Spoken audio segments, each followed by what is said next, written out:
What's going on, BR365 community? We are back with a training update and where I am going towards my training and how my training's been going. It's been about a week and a half since I posted one of these videos, so I'm a little bit late and behind on it, so I apologize. I'll be sure to be on top of it much more frequently. But over the last couple weeks, I've transitioned programs slightly. Still looking to build strength and get all that done, but I had a little bit of a setback when on my fourth week of the powerlifting hypertrophy phase with my final rep and final set of a push press. Now, what I equate that to is one side had 180 pounds, one side had 175 pounds. Obviously, I messed up a little bit, so I was off by a few pounds by accident. How this happens, sometimes you get in the zone and you check your weights wrong, right? One had 5 pounds, one had 10 pounds.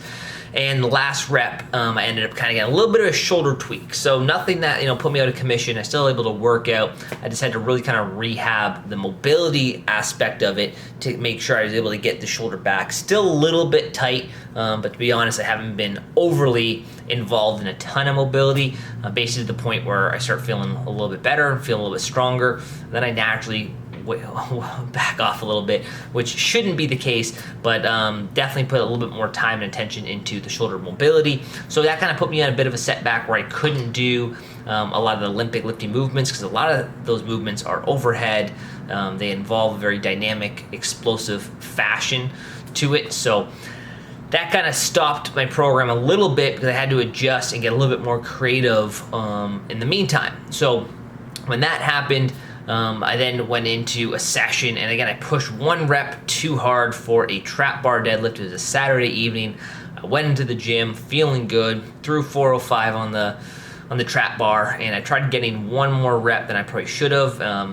How I know that is I really had to reset, and I probably lost this little bit of engagement, and at that point, tweaked a little bit something in my lower back. Now, it wasn't actually my lower back. My lower back felt it. But what I realized, it was my hip. So it was kind of that upper outer glute that was really sensitive. So I was a little bit of an issue for a couple of days, but then I rolled out, really got in there, and that immediately alleviated a lot of the tension, just showing and highlighting one more time how when we have low back pain, it can really be caused by tight hips or underactivated tight glutes. I think that was a combination of a little bit tight hips and tight and not only say underactivated glutes, I do glutes quite a bit, but maybe tight glutes because I don't foam roll and massage those out as frequently as I should. So just highlights the importance of taking care of your body, doing the prehab stuff, because these are things. I have pretty good hip mobility, pretty strong hip mobility, pretty strong ankle mobility. Obviously, I train the posterior chain quite a bit. So it wasn't like it was an all of a sudden, break of a straw. It was an accumulation of probably a little bit of tightness and not enough prehab, not enough time spent mobilizing those areas that I use frequently. And when nothing's really hurting you, it's easy to neglect those things. It's easy just to go about your training thinking, hey, that's not an issue right now, where underneath the surface, slowly but surely, that part of your body is becoming a little bit more vulnerable and susceptible to injury. So just highlighted another thing for me to add to my routine and be more conscious of is to take care of that prehab. Do things that are going to allow me to prevent the opportunity, or at least reduce the opportunity of injury, because I was on top of it and I wasn't waiting for something to get injured based on tightness or lack of stability or mobility or strength or control. So that was that. But then I got back into the gym. Again, those are all about 2 days, 3 days off, if that. And I was able to do something in the gym and then still staying active. And I was able to transition and go into some isometrics. I thought that was a good opportunity before I kind of switched out of the Olympic lifting phase, which was cut short a little bit, is what it is. And then I moved over and did a week of pure isometrics, where I was able to do overcoming isometrics. I have a post on my Instagram I just shot with my client, MMA fighter, Siri City, and it was basically when you are lifting weight into an immovable object or against an immovable object, and it's getting this massive neurological benefit. You're getting a lot of muscular recruitment, a lot of muscle fiber recruitment, motor unit recruitment, a great opportunity to increase your mind-muscle connection. It's all isometric, which is great, so you're actually not even performing the eccentric portion of it, so it doesn't require a whole bunch of stress on the body physically through all those different muscular contractions. Just that one particular contraction, very difficult. Like I said, very neurologically demanding, especially if you're pushing really hard like you're supposed to, because you're pushing weight or pushing into a weight that you can't move. So you can imagine how much of your body you're going to have to recruit, how many muscles you're going to have to recruit, which is why it makes it so damn effective. So I was able to do that for a week. Usually those, phases last 1 to 2 weeks, if that. I've never actually done a complete week-long phase of all isometrics, but it was pretty interesting. I liked it. Like I said, very challenging on the system, just from a physical standpoint, because you're pressing and you're engaging so incredibly hard that can be a little bit taxing. So, but glad to do it, and then I was able to kind of come out of there and not put excess damage on my body and still kind of let it rehab while I was getting stronger. So it was a great combination, great time to introduce that kind of programming into my routine. Just shows the importance of how to adjust when things necessarily aren't going according to plan. You always can do something. You can find an alternative that is going to still give you a lot of the results that you're looking for. So since then, I've now switched back into more of a West Side barbell kind of oriented method now. We're going to do some max effort days and some dynamic effort days, so we get that power aspect, we get that speed aspect, we get that maximum strength aspect. I just love the training protocol. It really kind of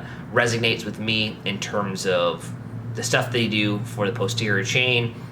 Lots of opportunity to strengthen the glutes and the hamstrings, and build up the lower back, and then just get really, really strong, and then learn how to move weight faster. And this is the training that I love the most.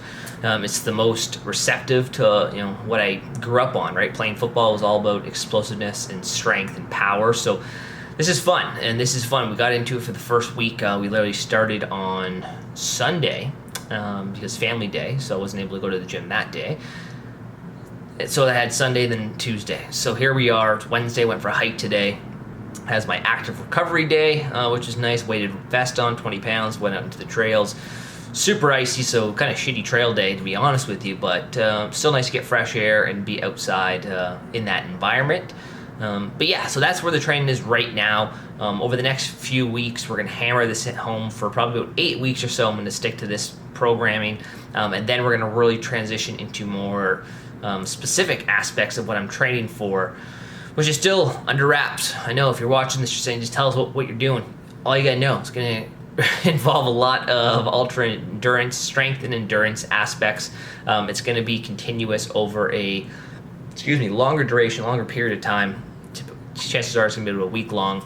We got some unique ones. You're going to attempt some Canadian records in there, some potential world records as well. So it's going to be fun. I got to build my body up, but I think over the next 8 weeks it's going to be a lot of fun, and I'll definitely be introducing some conditioning and some aerobic work, because come the summer I'm going to need some high level of aerobic conditioning. So I'm definitely not going to neglect that over the next 8 weeks. I'm going to keep it relatively dialed back, but at the same time maybe accumulate over the next week or two somewhere between 6 to 10 miles per week, which is pretty sufficient when you're trying to build strength. So we don't need to go any higher than that right now. Just feel good, make sure the body feels optimal in terms of all those energy systems, and just be aware of that. So that's where I'm at right now. Hopefully everyone's having a good training week and crushing their goals. And just so you know, in about 3 weeks time, I am going to do a soft launch for the SFR training system, training program. Right now I have a 12-month available. It's a month-to-month or it's an annual payment. But what we're going to do, we're going to divide those 4 blocks of training up into individual blocks. So that way people can actually purchase a particular block that resonates most with them. Now, ideally, how I have it right now is what I prefer, because people can actually go through each phase of training in the appropriate manner, and there's a rhyme and reason to it. However, I get not every single person that wants, maybe interested in that wants to train in that manner. So I have to give up and delegate that responsibility and accountability a little bit to the individual, and in that way it allows more people to get involved in a training system that I obviously created. I think is really good. It's going to be really beneficial, and people aren't going to be doing dumb, stupid workouts. So I'd rather that and them kind of go through the training program in a different order, but at the same time still do kick-ass workouts and get the results they want. End of the day, that's what I want for people, is to train to get strong, train to get fit, and train to get resilient. And if they're following a version of my SFR training program, whether it's the 12-month phase program, or if it's over, here's a block of training, and they do it on their own time, the job is still getting done. So just to know, just so you guys know, that's what's going to be getting launched for the next 3 weeks. I'm only going to do a soft launch. That means 10 people per block of training, because this is going to be used for marketing down the road. I want to see great results, and I can't afford to give the program away for so cheap to so many people. Hence why we're going to have it to a limited capacity per block. We have 4 blocks of training that will be launched and released, so you get to choose. So if you are listening to this and you want to participate in one of those launches, be one of the 10 select people in one of those blocks of training that really speaks to you, let me know, hit me up, and we'll get you signed up for that training. All right, guys, have a great one.